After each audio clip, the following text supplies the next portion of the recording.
Random Arc Entertainment presents ReD, Book 1, The Dark Pale Perspective. Written and performed by Lashley-Johnstone. Chapter 37. Origins. Part 1. Germination, Reclamation. ReD Dimension. Dr. Anton Bellamy paced his dingy laboratory. Although it was dirty and smelled bad, the consolation that got him out of stasis each 0 day was that it was his laboratory. It belonged to him. Years earlier, he had been part of a large research team that studied the mystery of human evolution. That was a wide area to cover, but the company that the research team worked under were aware that they needed to be prepared for what might come next. It might be 2 years from now. It might be 200. No time behind the red curtain, of course. But the fact remained. Evolution happens every day, every minute, every second. Whilst transformations are being made all the time, the fact remained that our human bodies had cells within them that were dormant, that did nothing. DNA that consists of repeated sequences of nucleotide and has no apparent function. If you could find a way of activating those junk DNA cells, surely, if you worked it right, those cells could be used to advance human evolution, make it get where it was meant to go ahead of time. Of course, if you look at the ethics of the problem, many people would say that you should let nature take its course, that natural evolution should be the norm, that the humanity on the other side shouldn't be messed with, because who knows what you could end up with. But Dr. Anton Bellamy was one of those people that, if you threw a point like that at him during an argument, he would only reply with one word. Bullshit!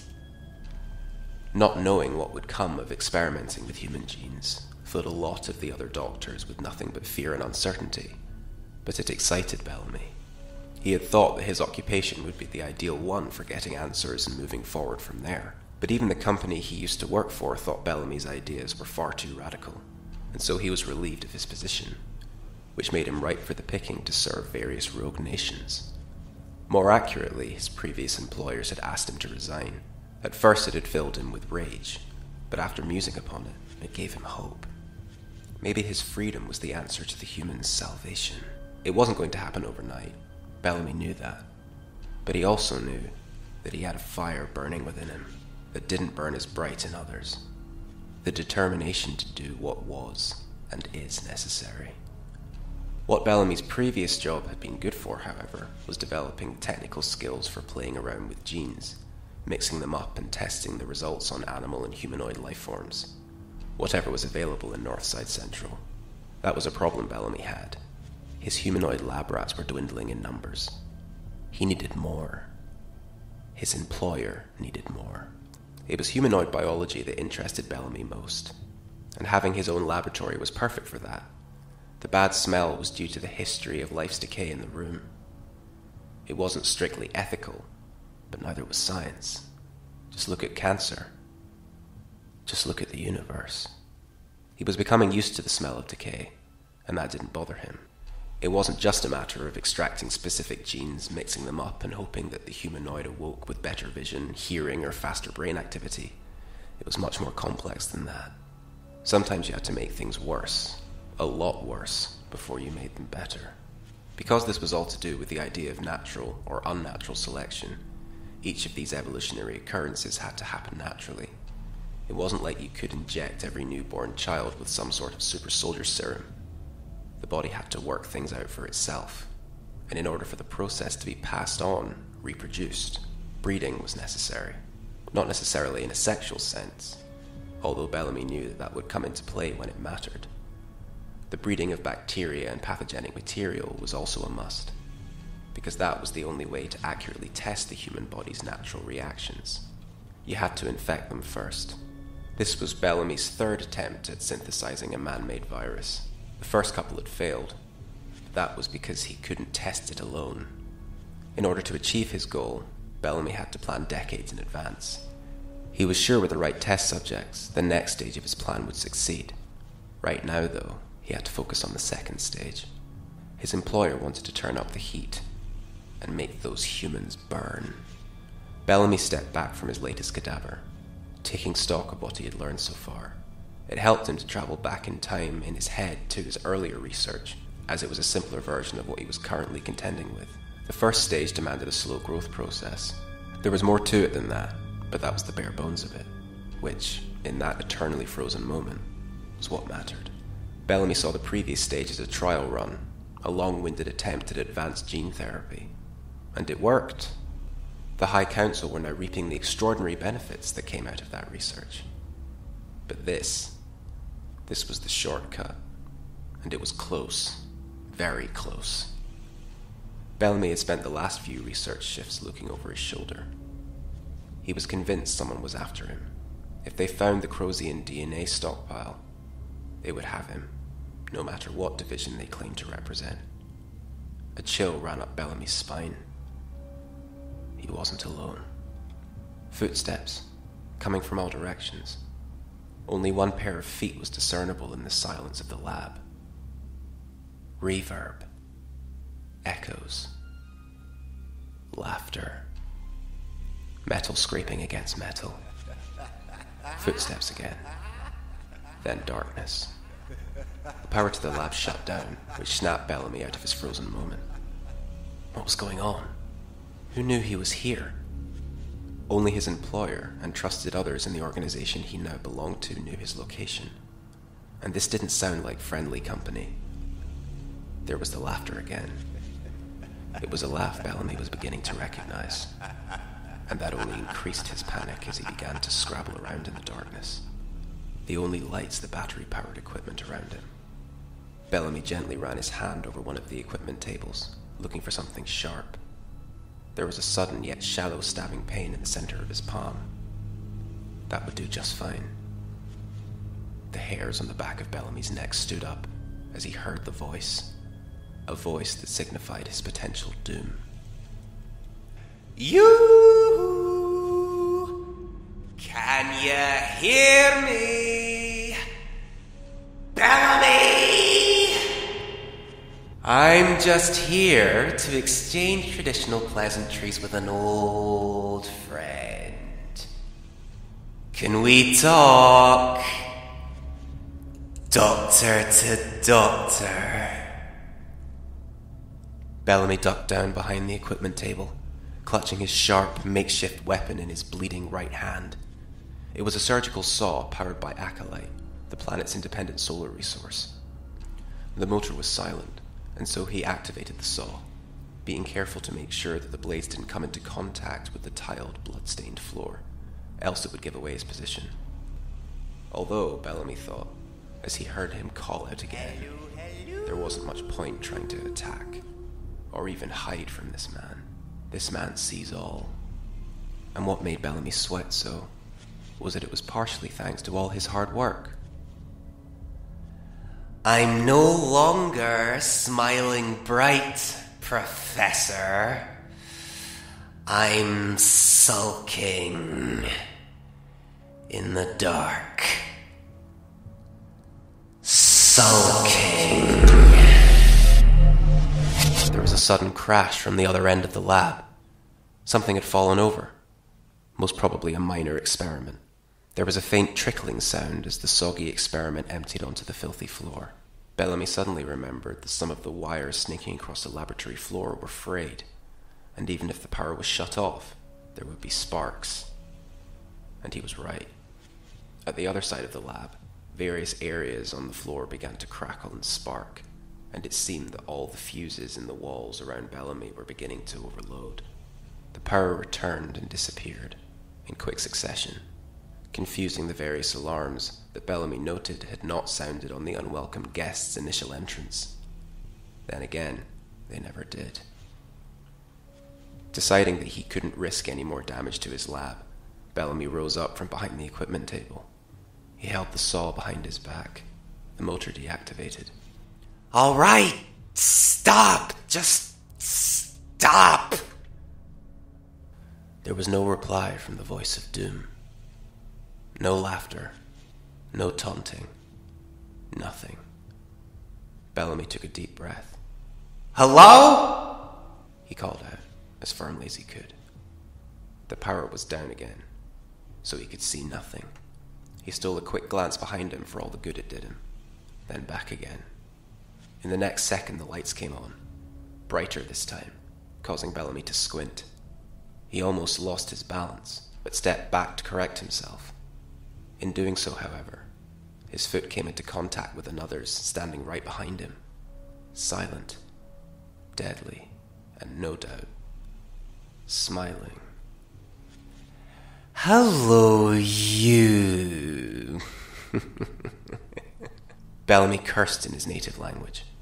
It wasn't a language people heard much anymore, whatever that meant. Bellamy's overpowered eyes came into contact with this man. This dark, pale man. This dark, pale doctor. His grey skin covered in intentional scars. Wounds that were almost decorative and necessary. And they were. Each and every one of them. The DPD, as Bellamy called him. The shorthand code name he had christened him with upon initiation. He was staring at him, his mouth wide with a terrifying smile. The forked tongue occasionally slipping in and out of his mouth. An intimidation tactic that had become a habit. This being was all about habit. What are you doing here? The doctor leaned in closer to Bellamy. I am searching for a kindred spirit, Bellamy. I thought you crossed over, Bellamy said, immediately trying to change the subject. I come and go as I please, dear. Whatever it is you're looking for, you won't find it here, my child. You won't. Oh, really? Said the doctor, suddenly jumping backwards, landing on his left leg alone, his hands behind his back, holding his coattails at bay. He held himself there for a moment before bringing his right leg down. And what about what I'm not looking for? What do you mean? Process of elimination. If I know what I'm not looking for, I can narrow it down. Now let's survey. What is there here that is not for me to see? Not for anyone to see. Oh! Interesting. I see dead people. I can certainly smell all the dead people, but more than that, generations of dead people. He began walking between the various tables, bouncing on his feet with excitement. No, I mean seriously. He sniffed the air. I'm getting at least 50 humanoid generations here. It's the pollution that gives it that tang. The tang that gets worse with time and complacency. And look at this! Bellamy watched the doctor examine a cadaver on a distant table. Bellamy could almost feel as well as see the change in the doctor's eye color. An ability that allowed him to process various levels of visual information from multiple perspectives. This guy died... long before dimensional shift technology was introduced to humans. A lot longer. So, am I right in saying you plucked this poor wee soul straight out of the 19th century for reasons undisclosed? Bellamy said nothing. There was no need to. And this one? The doctor said, spinning around to a dead male in his mid-40s. Pre-French Revolution? Toulouse. Very nice. And this old dear over here... Post 9/11. He spun around to face Bellamy then, his eyes reverting back to dark pale, his signature shine. So, Professor, are we, and by we, I mean you, messing with history again? Or are you just now getting your kicks from extracting souls before their time and never granting them peace by violating them eternally? That is not what this is, Grey. Don't you call me that, you... Dick Thistle. No. Dick Thistle's too good for you. You... limited being. This made anger well up inside Bellamy's body. He was not limited. How dare one of his own creations call him limited? It was a team effort, you ass, the doctor snapped, reading Bellamy's anger like a book. You do not get to take all the credit for me, or my friends. No. We all know that our makers are planning something. Something for the humans on the other side, and we also know who you are now working for. And here I find you in the slums of Northside Central with a bunch of dead bodies in various states of dissection. Dead bodies taken from various periods of human history, although most of them look as if they'd just been dead a week. What I see here is nothing good. Are you going to start talking? Or do I have to get sharp with you? You know I can't say anything specific. Be vague, darling. It tells me more. I know I can't stop you from doing what you're doing. I would never kill you, despite what you might think. If it's not you, it's going to be someone else. And at least if it's you, I can have an ear. Bellamy instinctively thrust a hand up to the side of his face. I don't mean your actual ear, although I like the way it felt when your mind went there. The fire of dread. Also the arrogant comparison to perfection. You're not an artist, Bellamy. You're just a surgeon. Flattery will get you everywhere, Bellamy grunted, but with a light grin on his face. Certainly lighter than the doctor's grin. Do get on with it, sweetheart. I'm on the clock. We're not just interfering with history, Doctor. It's bigger than that. We are writing futures. That is maddeningly unhelpful due to the fact that you create or write futures by messing with history. And this isn't even our history. This is their history. And you were and are part of that history. You are one of them. Mostly. I'm mostly half something thanks to you and the rest of the twat biscuits on high. Yeah, I said it. Look, you guys were only the beginning. This is new. What are you not telling me? A lot of things. You're deflecting. Oh, you wouldn't happen to have a cryogenics lab around here, would you? You know the answer to that. So where is it? Basement. Show me. With a sigh, Bellamy began to lead the doctor towards the elevator. He had placed the surgical saw back on the equipment table while Gray had been admiring his professor's handiwork. There was no point antagonizing him. No point at all. Wait. You mean to say that this isn't the basement? Shut up, Grayson. I told you not to call me that, he said as they approached the elevator.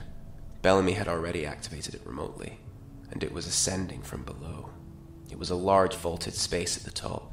Anyone could fall and break their bodies on the metallic floor of the elevator platform. That's your name, though, right? Stop trying to terrify me, Grayson said, again sulking. This alone made the electrics flicker and the elevator pause momentarily. Calm yourself. It's just been more than one tough day at the office. And which office is that, if I may ask? I heard you got out, along with the captain and the commander. We got scattered and displaced.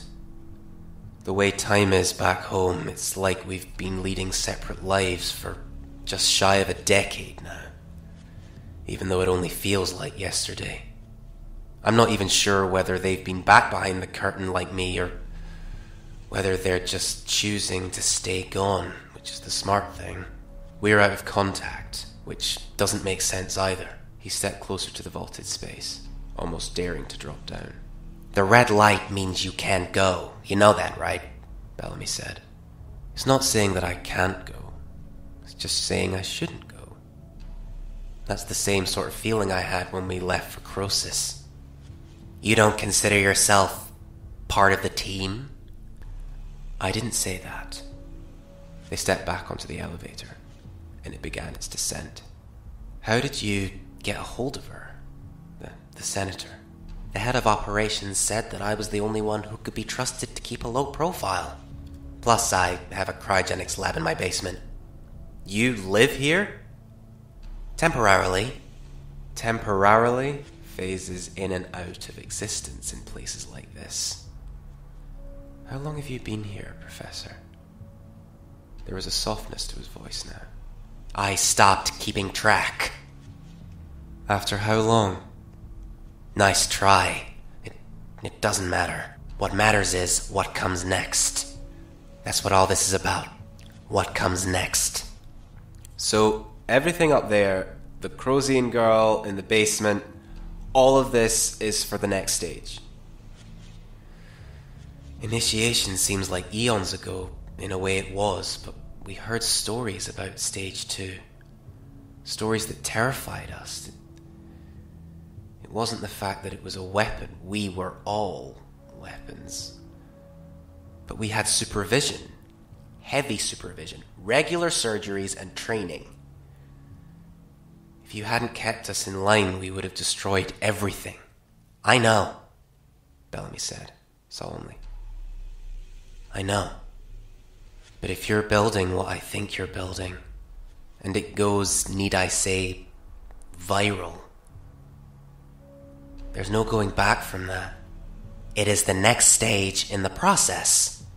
Do you really believe that? I do. You're gonna have a war on your hands. It's the perfect experiment. Humanity's limits are tested in times of war, but not knowing how to fight an ever-adapting enemy? The fear of the unknown? Oh. Bellamy trailed off as they entered the cryogenics lab. They will fight. They won't be taking instructions. You get your kicks out of giving people instructions. Who do you think they're going to look to for guidance when all this starts to happen? Those that want to resist, like you. Bellamy fixed Gryson with an icy stare. Clearly, the faction didn't give any of you what you needed. You needed to return to your human roots.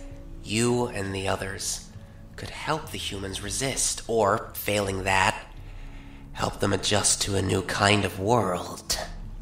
So, you're also testing me? Testing us. You're still testing us after all this time. It's everything that I've ever wanted. Enhancement, advancement, unity. But this is a virus. You're synthesizing a virus. Their individual histories is everything. Where they have come from, their family tree. What will it turn them into? That's the best part. For over 70% of the population of Earth, I have absolutely no idea. Bellamy watched Gryson survey the cryolab. There were various frozen, body-sized chambers fixed to the floors and walls, all of them transparent, but misted over. All that could be seen by normal eyes were the silhouettes of the subjects within, all from different planets, galaxies, and of course, parallels. Bellamy was something of a collector. And what about the other 30%? Gryson asked. All of that data is roughly gathered from the subjects on the floor above and from past research. Past research? That's right. How much of me and the others is mixed up into this new cocktail? Enough. You were the ones who gave us the ability to practice bonding our pure and artificially grown DNA to human cells, slow growth, etc. Now, we can bond the DNA much faster. That's what the Cryogenic is for, among other things. A faster bonding process. You could say that. You're back to being vague again, Professor, and I feel enlightened. I've said more than I should. I certainly shouldn't be showing you this lab. What am I gonna do? Gryson said, as he scanned the information streaming down the various monitors on one of the far walls. It's not like I'm just gonna pick up the one I'm looking for and walk out of here. I wouldn't put it past you. I need a sample of her DNA. No way. Look, even though I owe a lot to you, I also want to kill you. But I can't. What I can do is interfere in this stupid war by bringing down the faction. That's ambitious. Shut it! Gryson got angry suddenly, grabbing Bellamy by the throat. The room was shaking. All Bellamy could think about was the safety of all the delicate cryo containers around him, his research, his life. Then the pride came, as his oxygen dissipated. He looked into Gryson's eyes now literally red with anger. He was proud of his creation, his student. We didn't ask to be made into what we are. You violated us too, and this is worse. Now, I know you've never been a big fan of ethics. You just like science, so let me say this. To every action, there is an equal and opposite blah blah blah. You made us. You used us. You hurt us. We escaped. We will defend Earth against you, Bellamy. We will. And if the Cryogenic DNA is the answer to the bonding process, then I need it to synthesize an antidote, and failing that, a counter-virus. The room stopped shaking, and Gryson loosened his grip. Excellent. More variables. Well, despite you almost crushing my windpipe, I'll let you have some. Let us see what you come up with. Warn me first, though. It's only fair. But you have the freedom to do so, Doctor.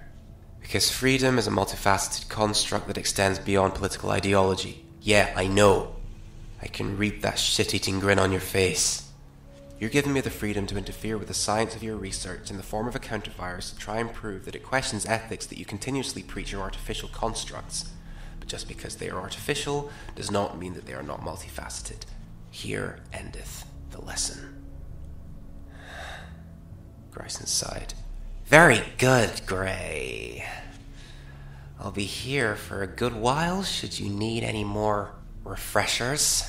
Oh, I'll be coming back here, Bellamy. But don't even try to terrify me. It makes me sulk. And if you do contact your friends, how do you think they'll feel about you talking to me? They may see you as a double-crosser. They are smarter than that, you ass. And feelings aren't a problem for them. Remember? Ah, yes, my finest work. No offense.